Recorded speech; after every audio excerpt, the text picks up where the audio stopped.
As we begin the 2025-2026 school year, the activities department and our scheduling is making the full transition to Bound.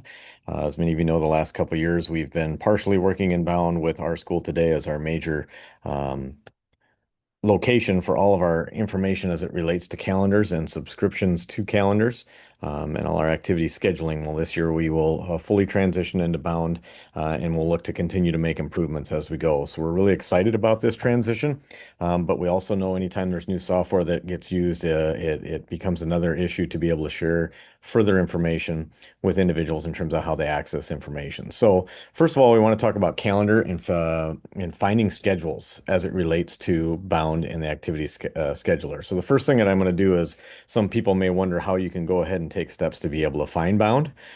Here I'm at the Decorah Community School website, of which there's a live feed that comes from Bound into all of our events. We can scroll down here to events and click all events, which then takes us to the actual calendar, which is a live feed from the GoBound or the Bound calendar. Let's go ahead and click that. And if we click that button as it goes, it will take us directly to the calendar portion or calendar feature of the activities website. We can also find this through, if you would actually go to gobound.com, where you can follow the prompts and click on Iowa. Once you click on Iowa, it'll take you to the actual Iowa website. I can take the time to be able to type in Decorah. And in typing in Decorah, it'll take us to our actual home website. When we're located within our home website, you'll see a string of icons that go across the top here. Calendar is the primary one that we want to be able to get to. And by clicking on calendar, that'll bring us to a weekly view of all the events that are happening and occurring, right? So with this, we might not want to see everything as we go along, or we might want to see a larger view, of which we can go ahead and click on the month icon, which can give us a whole list of activities with that. Now, many of you don't have students involved in every single activity. So as a result, you may want to narrow things down in relation to what it is that I actually want to see. In order to do that, you're going to go ahead and click on the icon directly to the left, the filter button. You can click on filter and select the activities that you'd want to be interested in seeing and knowing what's happening. So let's say I'm going to look at choir, um, and I have a student in boys cross country, and I may have another individual in volleyball.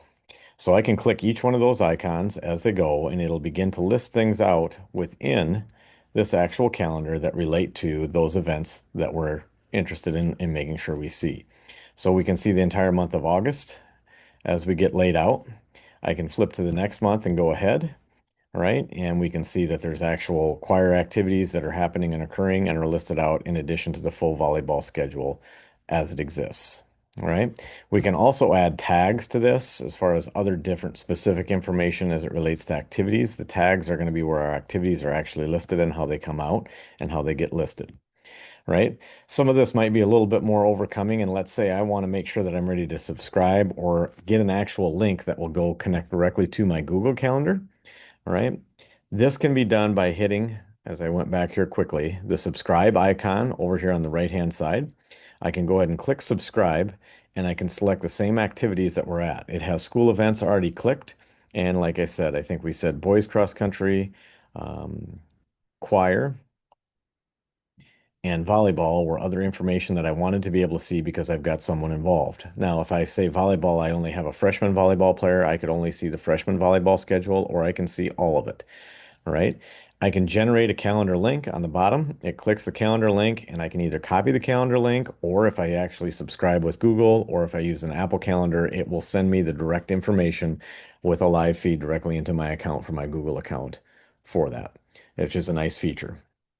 Now, let's say I need to be able to schedule for or understand what's happening for schedule changes, right? And I want to get an individual sport subscription as it relates to this, right? Here, I'm going to go back to the regular main page, which I click by clicking the Viking head icon of the actual um, uh, website. Within that, I want to be able to subscribe for, let's say, boys cross country to see if I know that there's any calendar changes that could happen or occur. So let's say if we know that a game might or a meet might be postponed, I'm going to go ahead and click on the notifications because I'm under boys cross country at the moment. I'm going to click the notifications button. My information is already in because I've actually logged in over here on the upper right-hand side.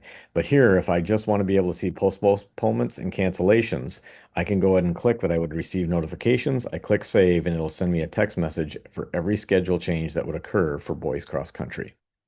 This can be done with any one of the sports or activities, right? So as I said, for volleyball, if we get set, I can come over. I need to make sure I'm in the volleyball link or the volleyball page. I click the notifications.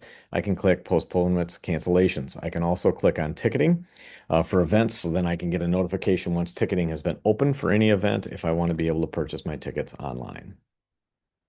One key to this that I might add is where to make sure that you're logged in. All right, and that's where you get in the upper right-hand corner to be able to get ready for that. Any ticketing for events, all right, if you have actually purchased any tickets, can be found in the upper right-hand corner very easily, as well as any of the other schools that you may follow. We're really excited about what Bound can offer for us. We know that this is a change that comes as far as people try to be able to find information and find other schedules. One thing that will be coming is eventually we'll be able to click on for example, if I want to see what the band schedule is, I can click on the band, but if I go to schedule it's currently not in, we will be getting that information updated, and that's how you access. We look forward to some of the new exciting information that'll be coming. Please don't be afraid to contact us in the activities department if there's questions that come about.